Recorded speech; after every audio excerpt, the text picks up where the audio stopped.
Parliament శీతాకాల సమావేశాల్లో note heat పుట్టించింది. పెద్ద నోట్ల రద్దు నిర్ణయంపై విపక్షాలన్నీ మండిపడ్డాయి. దేశ ప్రజలను ప్రధాని నడి రోడ్డుపై నిలబెట్టారని ఆరోపించారు.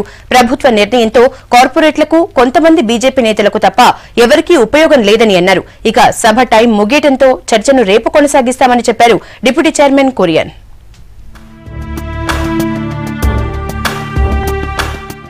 నోట్ల రద్దు అంశంపై రాజ్యసభలో చర్చ ప్రారంభించిన కాంగ్రెస్ ఎంపీ ఆనంద్ శర్మ కేంద్ర ప్రభుత్వంపై తీవ్ర స్థాయిలో మండిపడ్డారు. దేశ ప్రజలను అవమానించేలా మాట్లాడిన మోడీ వెంటనే క్షమాపణ చెప్పాలని డిమాండ్ చేశారు. कौन सा अधिकार प्रधानमंत्री और आपका है कि बैंक में जमा खातों पे पैसा निकालने पर आप पाबंदी लगाएं? ये अधिकार किस कानून ने आपको दिया है? किस संविधान ने आपको ये कानून दिया है? ये कैसा देश आप बना रहे हैं? आपने आर्थिक अराजकता भारतवर्ष में लाई है। 4000 रुपए बदलाने के लिए आपने उसको अपराधी कहा, कालाबाजारी कहा, स्कैमर कहा। प्रधानमंत्री को माफी मांगनी चाहिए. పెద్ద నోట్లను రద్దు చేస్తూ కేంద్ర ప్రభుత్వం తీసుకున్న నిర్ణయంపై విచారణ జరిపించాలన్నారు సిపిఎం ఎంపీ సీతారాం యేచూరి. 2000 రూపాయల నోట్లతో అవినీతి మరింత పెరిగిపోతుందని ఆరోపించారు. Killing the poor, the small fish is dying, the crocodiles are actually enjoying their lives. Terror funding has to be stopped. Bulk of it is through electronic transfers. अब ये मोदी इंटरनेट आ गया हमारे पास.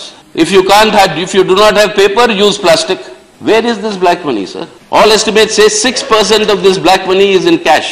And people who generate this black money, remember, they are not misers. They don't keep their black money stacked under their bed. Their black money is in circulation.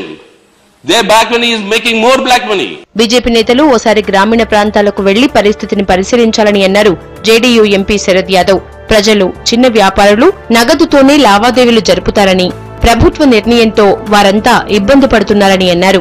सरकार ने ऐसा काम किया कि जैसे कोई राजधानी ट्रेन से चलती ट्रेन से कूद पड़े. भारतीय जनता पार्टी बीजेपी के मित्रों जरा गांव चले जाओ, वैसे ही चले जाओ, अपने कस्बे में चले जाओ.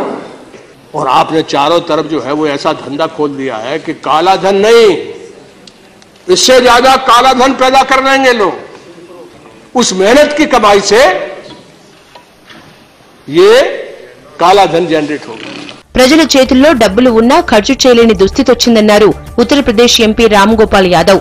దేశంలో ఎమర్జెన్సీ టైంలో కూడా ఇలాంటి పరిస్థితులు లేవని ఫైర్ అయ్యారు. प्रधानमंत्री जी ने पेड़ तो आम का लगाना चाहा था, लेकिन वो बबूल का निकल गया और उसमें इतने कांटे निकले कि देश की आम जनता को उससे बहुत ज्यादा कष्ट हुआ. ये स्थिति कभी आपातकाल में भी नहीं आई.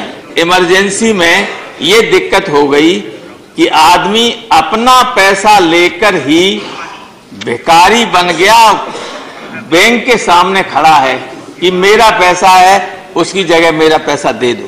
కార్పొరేట్ కంపెనీలు, బీజేపీ నేతలు తమ దగ్గర ఉన్న డబ్బు దాచుకునేందుకే 10 నెలల టైం తీసుకున్నారని ఆరోపించారు బీఎస్పీ చీఫ్ మాయావతి. నిజంగా 10 నెలలు కసరత్తు చేసి ఉంటే ప్రజలు ఇన్ని కష్టాలు పడేవారు కాదని అన్నారు.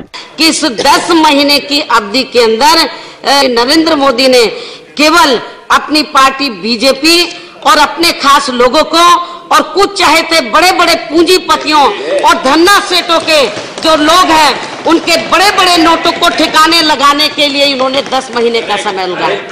सही बात तो ये. విపక్షాల ఆరోపణలన్నీ అవాస్తవాలని కొట్టిపారేశారు కేంద్ర మంత్రి పీయూష్ గోయల్. నోట్ల రద్దుతో బ్లాక్ మనీ ఉన్నవారికే నష్టమన్న మంత్రి త్వరలోనే పరిస్థితులు చక్కబడతాయన్నారు. कुछ लोगों की चिंता स्वाभाविक है, क्योंकि शायद इस बहुत महत्वपूर्ण कदम से कुछ लोगों को जरूर चोट पहुंची होगी, तकलीफ पहुंची होगी. उससे मेरी संवेदना है. ईमानदार का सम्मान हुआ है और बेईमान का नुकसान हुआ है. कोई भी कारोबार में लगाया हुआ ईमानदार पैसा पूरी तरीके से सुरक्षित है. किसी ईमानदार के पैसे को 1 रुपए का नुकसान नहीं आएगा इस स्कीम के कारण. నోట్ల రద్దు అంశంపై మళ్లీ రేపు మధ్యాహ్నం చర్చ కొనసాగిస్తామని చెప్పారు డిప్యూటీ చైర్మన్ కురియన్. అయితే రేపు ఉదయం 11 గంటలకే చర్చ ప్రారంభించాలని విపక్ష నేత గులాం నబీ ఆజాద్, ఇతర పార్టీల నేతలు కోరారు. అలాగే చర్చ సమయంలో ప్రధానమంత్రి నరేంద్ర మోడీ కూడా సభలో ఉండేలా చూడాలని కోరారు.